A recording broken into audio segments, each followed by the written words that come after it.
La Revolución Mexicana.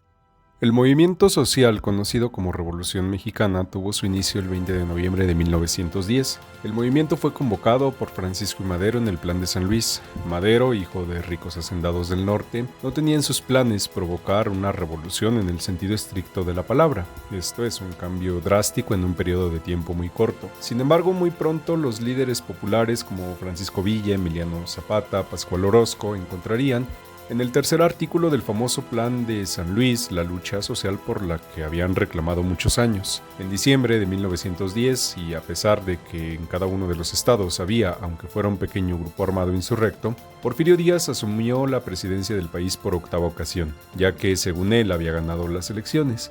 Para mayo de 1911 la revolución había entre comillas triunfado, pues Díaz aceptó firmar un acuerdo de rendición y salió del país. Sin embargo, las estructuras políticas de Díaz continuaron, más allá de que se convocó elecciones, que Madero ganaría, pero los otros poderes seguían más o menos iguales. Madero tomó el poder en noviembre de 1911, pero el país estaba lejos de ver el fin de la revolución, ya que mantuvo en el poder a muchos de los antiguos porfiristas, y si acaso llamó a unos cuantos revolucionarios, los más conservadores. Para colmo, se encuentra con una situación donde aquellos que tenían privilegios en el gobierno de Díaz no lo quieren porque anhelaban al viejo dictador, y los revolucionarios tampoco lo quieren porque sus medidas les parecen bastante tibias. Por consecuencia, no tenía a nadie contento. El primero en desconocer a Madero como presidente es Emiliano Zapata, ranchero de Morelos que exigía la restitución de las tierras a los pueblos indígenas, a quienes se les había despojado de ellas durante el porfiriato. Esto inspiró a Pascual Orozco, quien declaró el plan de la empacadora, con el cual le pide a Madero que resuelva el problema agrario y obrero del norte del país. Mientras tanto, Estados Unidos ve cómo sus empresarios son afectados por la situación económica del país y deciden respaldar un golpe de Estado para derrocar y asesinar a Madero en febrero de 1913. No sin antes obligarlo a entregar el poder a Pedro Lascurain, quien pasaría graciosamente a la historia por ser el único presidente que duró 45 minutos, antes de otorgarle el poder a Victoriano Huerta, quien en un acto de traición había conspirado en contra de Madero y quien había sido el militar en jefe para la defensa del gobierno del mismo Madero. Huerta establece una dictadura militar donde trataría de regresar todas las estructuras políticas, sociales y económicas a como eran antes de la caída de Díaz. Sin embargo, resultaría muy difícil controlar la dinámica revolucionaria. Más allá de que Madero había caído de su gracia, los líderes populares no estaban dispuestos a aceptar a Huerta, a quien obviamente consideraban peor todavía que Madero. Así que Huerta enfrenta el desconocimiento de Emiliano Zapata, de Villa, de Álvaro Obregón y de Venustiano Carranza. Este último proclama en 1903 el Plan de Guadalupe, con el que además de desconocer a Huerta, plantea la finalidad de escribir una nueva constitución.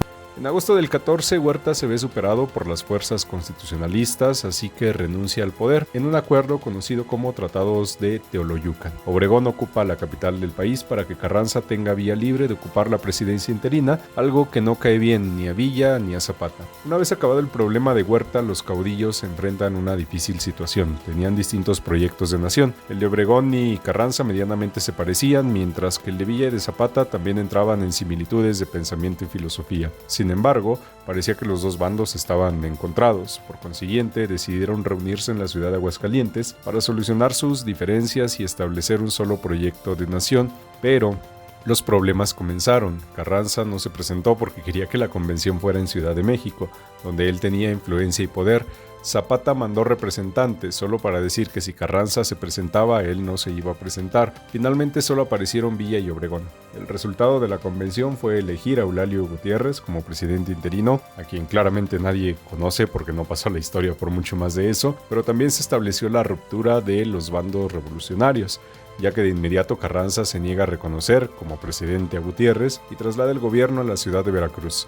Carranza comienza a hacer arreglos a su plan de Guadalupe con la final de convertir un poco más en popular su movimiento y así atraer seguidores de Villa y de Zapata. Entre otras cosas, reparto de tierras y apoyo a movimientos obreros fue lo que añadió al plan. Mientras tanto, Villa y Zapata se encuentran en el sur de la Ciudad de México en un momento histórico donde el pueblo estuvo extremadamente cerca del poder.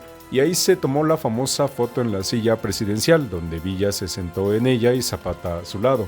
Firmaron un documento conocido como el Pacto de Xochimilco, donde se comprometen a enfrentar juntos a Carranza y a Obregón y llevar a cabo una lucha por la igualdad social. En la primavera de 1915 y con alguna que otra ayuda del gobierno de Estados Unidos, Carranza y Obregón logran derrotar a Villa y a Zapata, sin poder capturarlos, pero sí logrando así el triunfo de su proyecto político.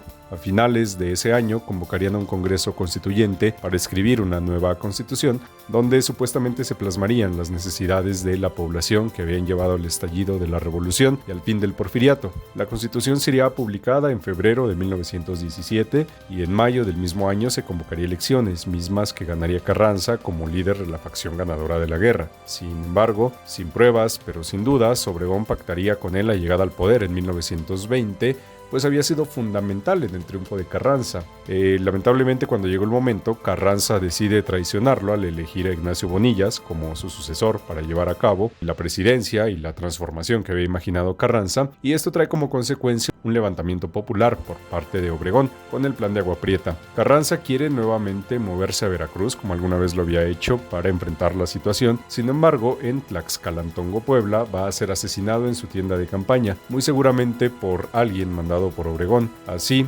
Obregón toma la capital y nombra a un amigo suyo, Adolfo de la Huerta, como presidente interino, el cual convocará a elecciones, mismas que ganará Álvaro Obregón, y en diciembre de 1920 finalizará la revolución y comenzará el periodo conocido como Reconstrucción Nacional.